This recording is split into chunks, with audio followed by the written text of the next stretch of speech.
We have here Roger Robinson, who is famous for his achievements in the field of masters of marathon, and he had a lecture here at Reykjavik Marathon, which he told us a little bit about his achievements.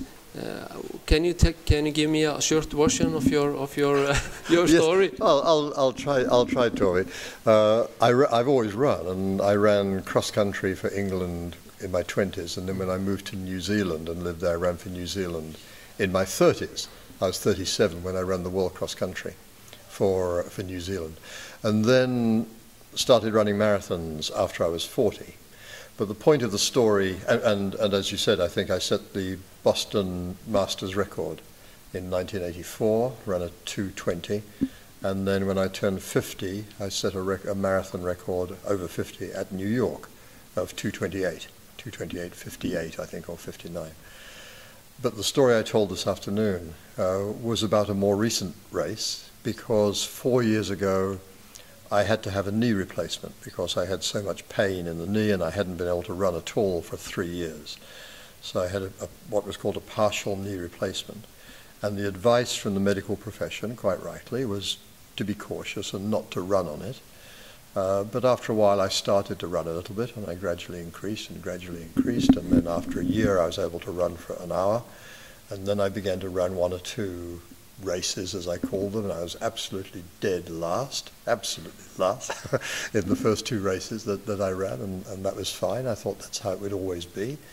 But like all running, if you just keep doing it, you keep improving, and I kept trying and doing a bit more, and had the knee checked after 2 years, and there was no damage, there was no wear on the artificial knee, so I kept going, and I kept doing more and kept doing more, and then in June this year, June 2015, I ran this big 10K at Boston, and I took it quite seriously and trained hard for it, and I was hoping I might break 50 minutes perhaps, and in fact I ran 48:32, so I was really pleased and won the age group. So what I was trying to explain to the audience this afternoon is that even though that race, of course, was a lot slower than I used to run when I was running 10Ks in more like 28 or 29 and 30 minutes, I got as much satisfaction from that race as I got from any race in my life.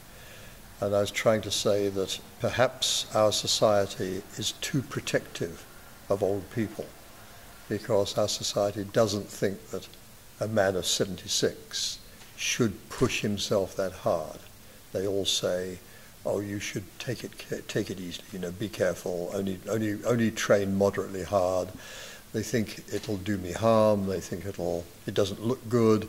They think it's somehow improper. And I said this afternoon, those are exactly the things that before 1967 society said about women, that they shouldn't do all those things. So perhaps, I don't know, I'm just trying it out, it's all an experiment. Perhaps society needs to look slightly differently at the aging process. And maybe old people like me can and perhaps should work really hard and push ourselves. Perhaps that's what the human body does. So anyway, that was the idea. And running is always at the frontier of science, because we're people who push ourselves. So we go kind of over the edge, and sometimes we make mistakes, and sometimes we get it right. Yeah. You talk also about the pleasure, the satisfaction of running. It's always the same throughout the years. Yes, it is, and it's partly because it is hard. You know, you go out. It's not easy to go out and run for an hour or an hour and a half, and run on hills and make yourself run hard.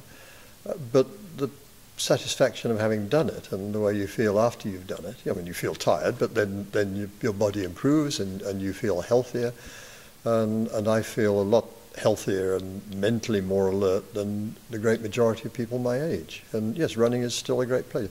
Plus, of course, it's a great social world. You know, I've got so many friends, and I can come to a place like Reykjavik and not just be a tourist, but have friends and talk to people like you and meet people and interact with people and have a whole lot of people who are doing the same thing as I am, and it's a great community.